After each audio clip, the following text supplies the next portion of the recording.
बिस्मिल्लाहिर्रहमानिर्रहीम। अस्सलामु अलैकुम डियर व्यूवर्स एंड स्टूडेंट्स, मैं हूं हबीबुल्लाह कमर और आप देख रहे हैं theiteducation.com यूट्यूब चैनल।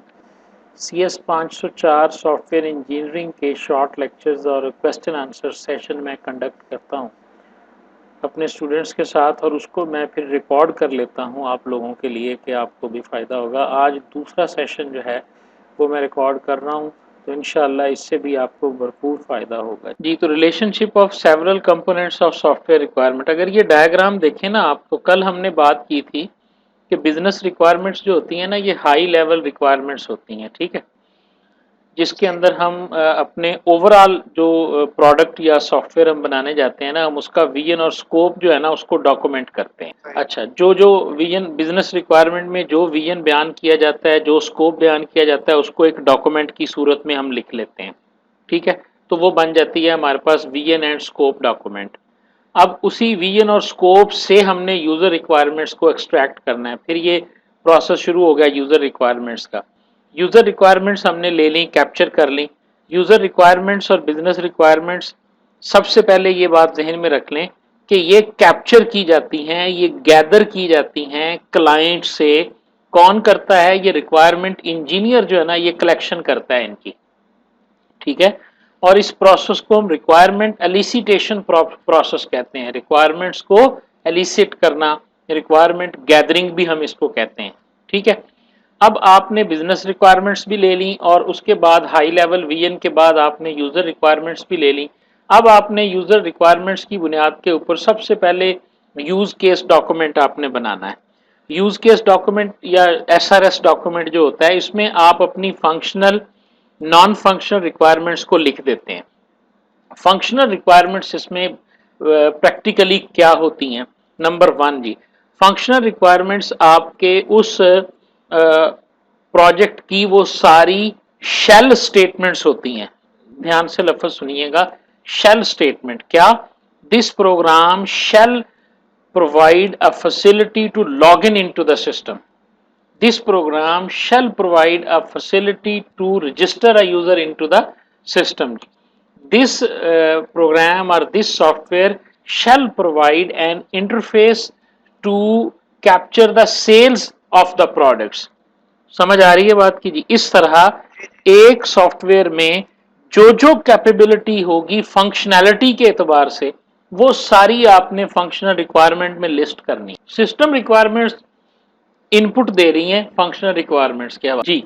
तो सिस्टम रिक्वायरमेंट्स को जब हम सर्च करते हैं ना, सिस्टम रिक्वायरमेंट्स हमारे पास क्या आती हैं? Computer hardware requirements for that particular software which we are going to be developed, ठीक है जी। फंक्शनल में तो हमने सिर्फ फंक्शनैलिटी को इनलिस्ट करना है ना, ये फंक्शन होंगे। तो इसी के साथ हम लिखेंगे कि इसके लिए हमें कौन कौन सा सिस्टम चाहिए, किस कौन से हार्डवेयर चाहिए और किस किस्म की को, जिसमें ऑपरेटिंग सिस्टम भी आएगा, जिसमें हार्डवेयर भी आएगा, जिसमें जो सर्वर आर्किटेक्चर्स हैं, ये सारी जो रिक्वायरमेंट्स होंगी ना, ये सिस्टम रिक्वायरमेंट्स कहलाएंगी। अच्छा जी, उसके बाद आप देखें कि जो आपकी फंक्शनल रिक्वायरमेंट्स है ना, इसके साथ तीन चीजें अटैच होती हैं। मतलब आपने फंक्शनल रिक्वायरमेंट से नीचे ना फंक्शनल स्पेसिफिकेशन डॉक्यूमेंट बना लिया। ये SRS ही है जो अभी आपके फाइनल प्रोजेक्ट में आपसे बनवाया जा रहा है ना, इसे हम कहते हैं software specification requirement, SRS software requirement specification. अब इसमें क्या होता है?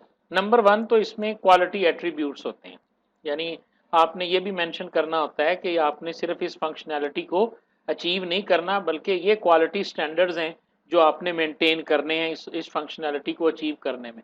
मिसाल के तौर पे आपसे कहा जाता है जी कि आप जो है ना, वो एक फंक्शनैलिटी फंक्शनल रिक्वायरमेंट इसकी ये भी है कि आप डे एंड के ऊपर जो है ना, वो तमाम जो सेल्स है उसकी प्रोडक्ट वाइज, चूंकि हम कल से जो डिस्कस कर रहे हैं ना, उसमें मैं एक मेडिकल स्टोर के सिस्टम की बात कर रहा हूँ।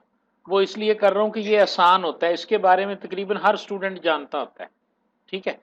तो हम बात कर रहे हैं उसके अंदर हम ये कहते हैं कि जी हम ना प्रोडक्ट वाइज जो है ना वो एक लिस्ट जनरेट करेंगे कि किस प्रोडक्ट की कितनी सेल हुई है हमारी, और उसमें से कितना कितना स्टॉक माइनस हुआ है और अवेलेबल स्टॉक कितना है। अब आपकी फंक्शनल रिक्वायरमेंट ये है कि हमें ये लिस्ट चाहिए, ठीक है। आपने वो जी सर। लिस्ट जनरेट कर दी, ये तो फंक्शनल रिक्वायरमेंट आपने अचीव कर ली, लेकिन वो लिस्ट जनरेट होती है बड़ी स्लोली, आप समझ लें, ठीक है। या जो उसका फॉर्मेट आया है ना वो रीडेबल नहीं है। अब ये क्या है, ये क्वालिटी एट्रीब्यूट। आपका जो सॉफ्टवेयर होता है ना इसके साथ साथ ही क्वालिटी एट्रीब्यूट्स चल रहे होते हैं जिसको आपने अचीव करना होता है, ठीक है जी। जी जी। तीसरी चीज जो है वो है नॉन फंक्शनल रिक्वायरमेंट्स और कंस्ट्रेंट्स। ये आमतौर पे ना मिलते जुलते लफ्ज होते हैं। हम नॉन फंक्शनल रिक्वायरमेंट्स को अगर गूगल करें ना तो उसमें यही लफ्ज आएगा कि नॉन फंक्शनल रिक्वायरमेंट्स जो होते हैं ये कंस्ट्रेंट्स होते हैं, इसको NFR कहते हैं, नॉन फंक्शनल रिक्वायरमेंट्स जो हैं, ठीक है। इसके अच्छा, इन दोनों में कोई फर्क नहीं है सर? नहीं नहीं, मतलब आमतौर पे ये देखें, अगर आप इसको गूगल करें ना तो सबसे पहली जो डेफिनेशन आएगी कि define system attributes such as, इसकी सिक्योरिटी क्या होगी सिस्टम की, ये मेंशन, सिक्योरिटी में और फंक्शनैलिटी में फर्क है, समझ आ रही है ना। एक सिस्टम फंक्शनल हो सकता है, सिक्योर नहीं हो सकता। जिस तरह आजकल के ज़माने में हम मुख्तलिफ ऐप्स को इस्तेमाल करते हैं, वो ऐप्स काम तो कर रही होती हैं लेकिन हमें ये नहीं पता होता कि ये कितनी सिक्योर हैं, कितनी रिलायबल हैं, या इनके परफॉर्मेंस पैरामीटर्स क्या हैं, ठीक है, ठीक है। या ये मेंटेनेबल हैं, या इसकी स्केलेबिलिटी क्या है, यूजेबिलिटी क्या है। जो इस तरह के मैयर्स हैं ना ये भी डिफाइन किए जाते हैं, इन्हें नॉन फंक्शनल रिक्वायरमेंट्स कहा जाता है। अब बेसिकली है क्या ये, यानी ये डेफिनेशन में लिखा हुआ है कि आपकी नॉन फंक्शनल रिक्वायरमेंट्स क्या हैं। आपके सिस्टम के अंदर आप ये भी स्पेसिफाई करें, जो डॉक्यूमेंट आप बना रहे हैं ना, आप सिर्फ ये ना लिखें कि ये सिस्टम ये काम करेगा, ये करेगा, ये करेगा, बल्कि ये भी लिखें इस सिस्टम को सिक्योर कैसे होना चाहिए, रिलायबिलिटी का लेवल क्या हो, परफॉर्मेंस इसकी कैसी हो, और मेंटेनेबिलिटी को भी डिफाइन करें, स्केलेबिलिटी को भी डिफाइन करें, और यूजेबिलिटी को भी डिफाइन करें। समझ आ गई है। अब इसका क्या मतलब है कि आप फलां सिस्टम की फंक्शनल रिक्वायरमेंट्स को बनाएंगे under the umbrella of these non functional requirements. समझ आ रही है ना, ये जी चीजें सर। होंगी तो उसके अंदर आपका सॉफ्टवेयर ये फंक्शनैलिटी परफॉर्म करे। जब हम अंडर की बात करते हैं ना, अंडर की, सुने जरा, कि इसके अंडर ये करेगा, तो ये फिर जो है ना ये बन जाते हैं कॉन्स्ट्रेंट्स और रिस्ट्रिक्शंस, ठीक है। तो non functional requirements actually serve as constraints and restrictions जो कि आपके सिस्टम के ऊपर इम्पोज हो जाती हैं। अब आपका सिस्टम सिर्फ डेवलप नहीं होगा बल्कि उन शराइत के तहत डेवलप होगा जो आप कंस्ट्रेंट्स और नॉन फंक्शनल रिक्वायरमेंट्स में लगाएंगे। मसलन मैं कंस्ट्रेंट की एग्जांपल बताता हूं आपको। आप कह रहे हैं जी कि ये सिस्टम जो है it must be compatible with Windows 7 and higher operate. अच्छा, सर ये नॉन फंक्शनल हम लोग रिक्वायरमेंट्स देते क्यों है जब ये काम की होती ही नहीं हाँ है जी, हमारे, या काम की है ना, जनरलाइज होती है जैसे नहीं कि? काम की है ना, क्या आप किसी को, अगर आप किसी को नॉन फंक्शनल रिक्वायरमेंट, एक क्लाइंट बुलाता है वो कहता है जी मेरे पास, ये क्लाइंट ने थोड़ी देनी है, क्लाइंट को तो पता ही नहीं है कि नॉन फंक्शनल या फंक्शनल क्या होती हैं। मैंने कहा ना वो तो हाँ। इलिटरेट है। ये तो एक अच्छा रिक्वायरमेंट इंजीनियर जो है ना उससे ये सारी बातें कंफर्म करके वो लिस्ट करेगा। ये आपकी जिम्मेदारी है being the requirement engineer, to list the all functional requirements, बल्कि लिस्ट नहीं, to extract, to gather and elicit all the functional and non-functional requirements and the constraints of the system। आपने बताना है कि भाई ये सिस्टम तो चलना है, और हाँ जी आपने ये सिस्टम किस पे चलाना है जी, हम चाह रहे हैं जी ये हमारा सिस्टम वेब बेस्ड हो। अब आप वेब बेस्ड सिस्टम बनवाने जा रहे हैं और उसकी सिक्योरिटी को आप मद्देनजर ना रखें तो क्या वो सिस्टम काम का है, चाहे वो जितना मर्जी फंक्शनल है, लेकिन अगर वो सिक्योर नहीं है तो वो किसी काम का नहीं है, ठीक है ना। ठीक है जी। तो लेकिन हम इसमें नॉन फंक्शनल में बताएंगे कि सर ये विंडोज 7 में हाँ जी चलेगा या ये 10 में सारी चीजें चलेगा, होंगी जी, सारी। और सिक्योर है? हाँ अच्छा जी, और इसके इतने ग्राफिक्स हैं, हाँ और जी, ये जो है इतनी ब्राइटनेस ने हमारा इतना चलेगा और ये आउटपुट देगा, जी जी बिल्कुल, ये ये सारा फला कुछ सब। इसमें लिखा होगा, ये सारा कुछ उसमें लिखा होगा। इसकी सिस्टम रिक्वायरमेंट क्या है, ठीक है, कौन सी विंडोज़ में ये चलेगा, किस ऑपरेटिंग सिस्टम के अंडर ये चलेगा, ठीक है, कितना ये सिक्योर है, अगर ये ब्रेक डाउन होता है तो कितनी देर में ये सिस्टम रिकवर करेगा, ये सारी चीज़ें एनलिस्ट होनी चाहिए आपकी नॉन फंक्शनल रिक्वायरमेंट्स के अंदर। ठीक है तो ये हो गया। अब है यूज केस मॉडल का जो है पर्पस क्या है बेसिकली? अच्छा जी, अब ये जो आपका सवाल है ना कि यूज केस मॉडल क्या होता है, अब आपके सामने ना पहले तो समझ लें कि मॉडलिंग क्या है।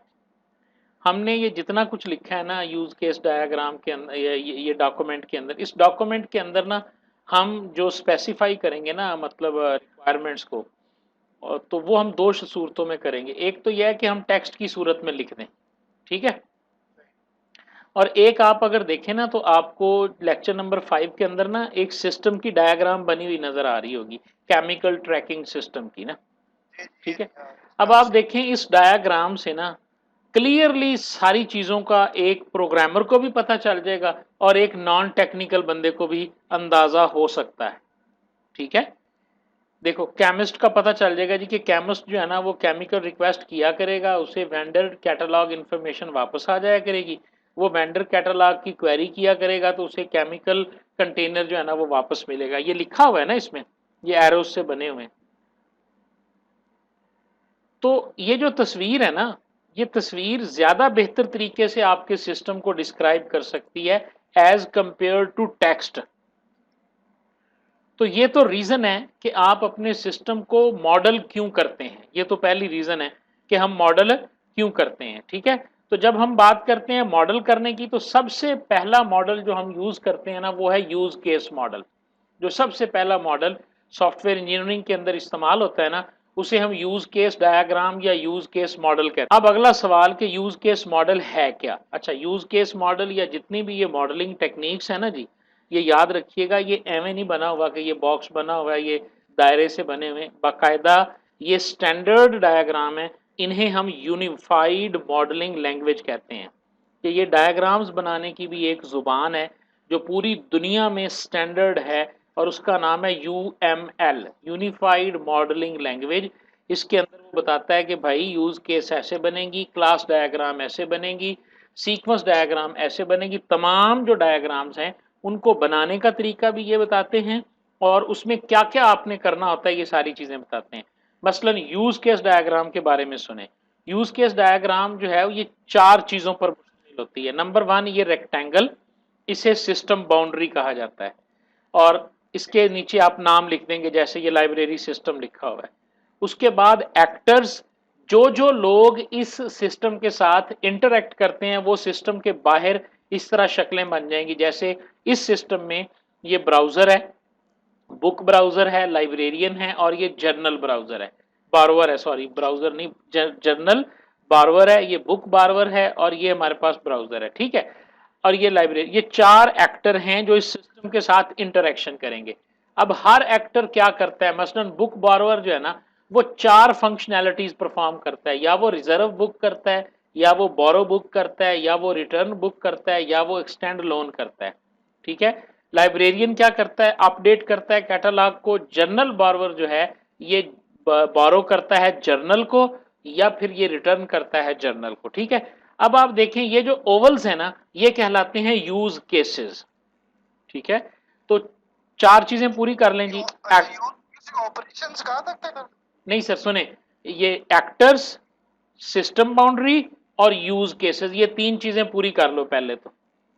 और यूज केसेस क्या हैं, ये आपकी फंक्शनल रिक्वायरमेंट्स ही हैं जो हम वहां पे लिख के नहीं आए, वहां हम स्टेटमेंट्स की सूरत में लिख के आए हैं, यहां हम उनको इन ओवल्स के अंदर लिखेंगे। और अगर आप गौर से देखें तो हर यूज केस जो है ना वो शुरू वर्ब से होता है रिजर्व और खत्म नाउन पे होता है। Reserve book, borrow book, extend loan, update catalogue. तो ये यूज केस को नाम देने के भी रूल हैं कि यूज केस का नाम वर्ब से शुरू होगा, नाउन पे खत्म होगा, ओवल के अंदर लिखा जाएगा और एक लाइन, चौथी जो है वो लाइन है, वो लाइन जो है वो ड्रॉ होगी एक्टर और उसके दरमियान। उसके रिलेट। अच्छा जी, जो दूसरी डायग्राम हम यूज करते हैं ना वो पहली तो होगी ना यूज केस डायग्राम, दूसरी आ गई एक्टिविटी डायग्राम। अब एक्टिविटी डायग्राम पता क्या है, एक यूज केस नहीं जो आप बनाकर आए वहां पे, उसके अंदर आपका सीक्वेंस ऑफ स्टेप्स क्या होंगे, वो पूरा यूज केस कैसे परफॉर्म होगा, उसको डायग्रामेटिकली हमने जो है ना वो किया हुआ है। मसलन इसी के अंदर देखें, डिलीट इंफॉर्मेशन का ये यूज केस है। एक एक्टिविटी डायग्राम डिटेल्ड स्टेप्स होते हैं किसी एक यूज केस को डिस्क्राइब करने के लिए, ठीक है। और ये तकरीबन एक स्टेप के लिए एक पूरी डायग्राम बनेगी सर? हाँ जी, एक यूज केस के लिए, स्टेप के लिए नहीं। यूज केस तो एक फंक्शनैलिटी है ना। अभी आप देखें ना, जैसे डिलीट इंफॉर्मेशन यूज केस है, ठीक है। इस यूज केस का नाम क्या है, डिलीट इंफॉर्मेशन, ठीक हो गया। अब ये इंफॉर्मेशन कैसे डिलीट होती है जरा देखें।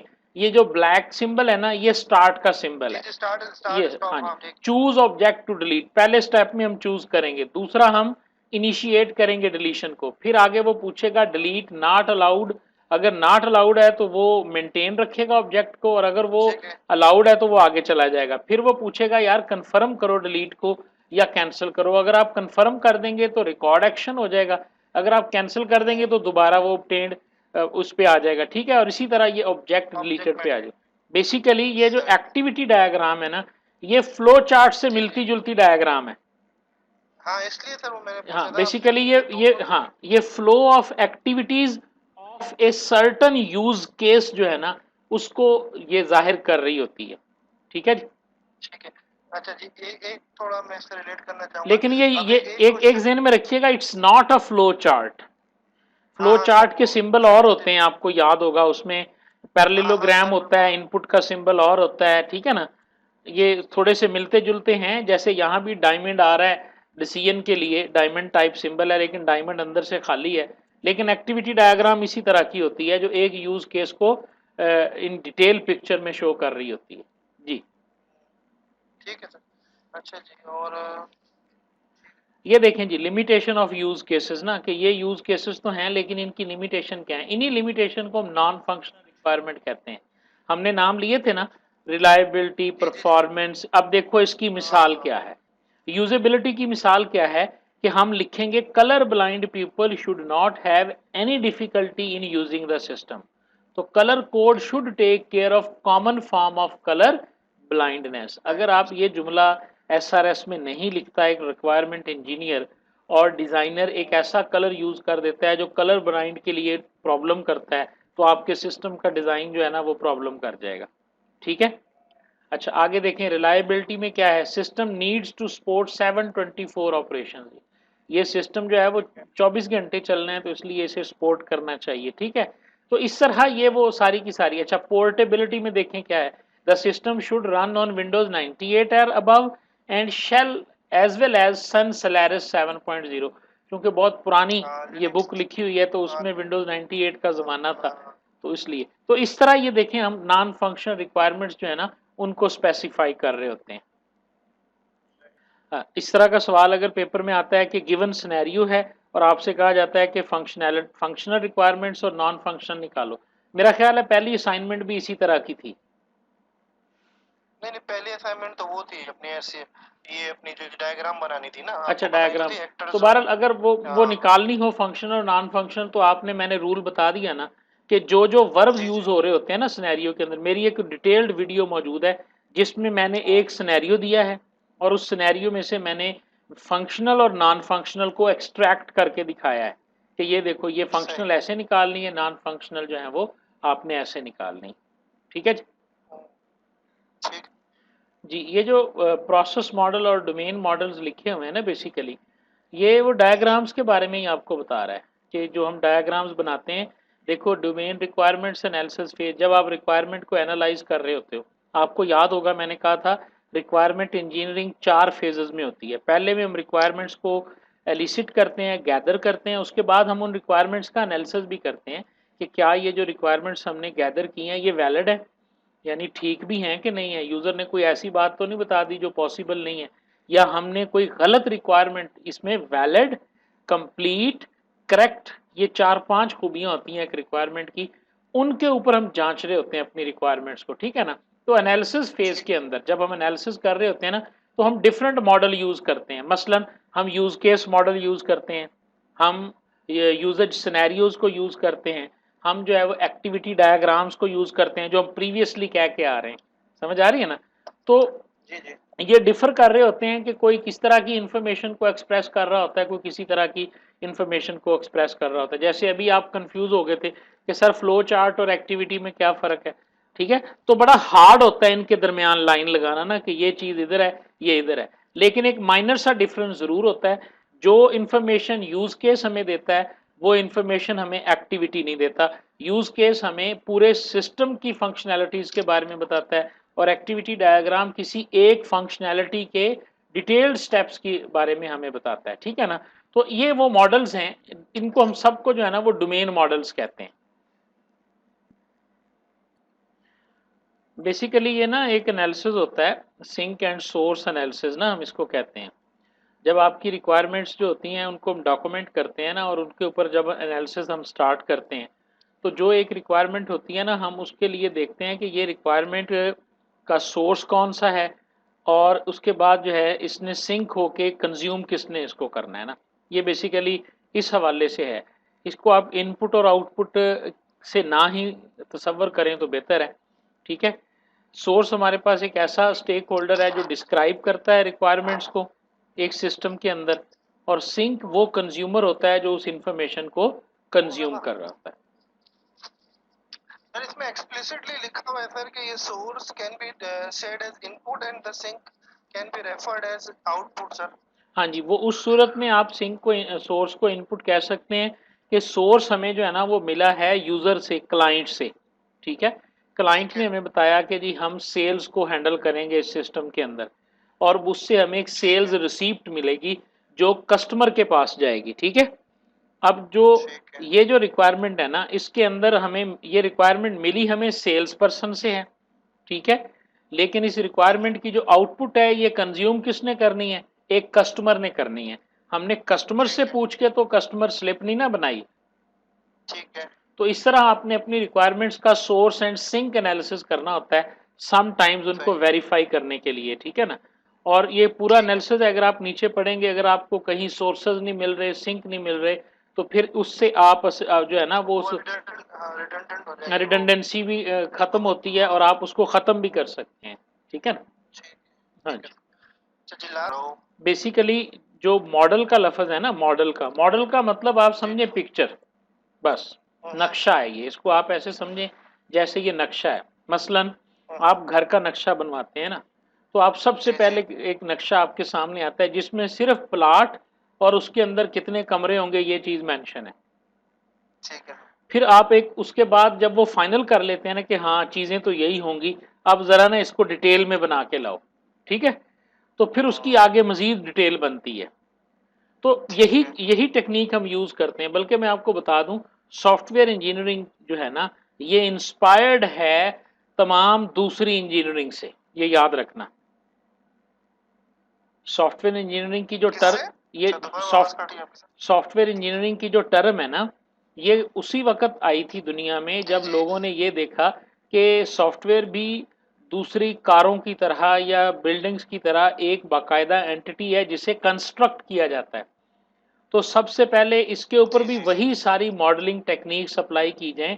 अगर एक इंजीनियर बिल्डिंग बनाने से पहले उसे विजुअली विजुअली जो है वो मॉडल करता है, फिर उसकी कंस्ट्रक्शन स्टार्ट करता है, तो हमें भी सॉफ्टवेयर को पहले विजुअली रिप्रेजेंट करना चाहिए with the help of different models, ठीक है? और फिर वो डिफरेंट ठीक है मॉडल्स मुख्तलिफ हैं, data flow diagram, data flow chart, use case model, class model, ये सारे डिफरेंट किस्म की विजुअल रिप्रेजेंटेशन है जिसे हम मॉडल कहते हैं, ठीक है? तो जो सबसे पहला मॉडल होता है ना जिसमें एक हाई लेवल पिक्चर हमारे सामने आ जाती है, उसे हम बिजनेस प्रोसेस मॉडल कहते हैं, कि इसमें हमें एक ठीक है पूरा सॉफ्टवेयर नजर आ रहा होता है इंटायरली। ये आखिरी तस्वीर कह सकते हैं हम लोग उसको। आखिरी नहीं, ये पहली तस्वीर है, पहली, सबसे पहली। लेकिन मुकम्मल पहले है ना हाँ, सर। मुकम्मल पहली इनिशियल लेवल की है जिसमें कोई डिटेल नहीं है। मसलन इसी तस्वीर को देख लें जो आपके सामने है, इसमें क्रिएट ओपीडी विजिट है। अब विजिट सिर्फ विजिट तो नहीं होना, इसके अंदर क्या कुछ होना है, ये सारा कुछ इसी बॉक्स के अंदर है। ये एक मुकम्मल प्रोसेस है जब इसके अंदर हम जाएंगे तो हो सकता है हमें सब प्रोसेस मिले, हमें डिफरेंट किस्म के काम करने पड़े, ठीक है ना। और ये भी होता है बाज़ औक़ात एक प्रोसेस जो होता है एक सब सिस्टम में डिवाइड हो जाता है और फिर हमें उसे मुकम्मल कंस्ट्रक्ट करना पड़ता है। ठीक है। ठीक है ना जी। ठीक है सर। हाँ जी। ठीक है सर, फिर ये बस आज के लिए यही जी सब ठीक मेरे है जी, पास ये सवाल मेरा थे। ख्याल है 7 लेक्चर्स आपके हो गए हैं जी आज के हैं। जी सर, जी ठीक जी है जी, जी जी thank you sir. Very much जी, आप इसको और कंटिन्यू करें जी इंशाल्लाह। मैं कर रहा हूँ सर, वो पीछे रह गई फिर ये अपना ऑटोमेशन रह गई सर। जी जी और इंशाल्लाह। आज आप ओके, थैंक यू अस्सलाम वेरी मच जी।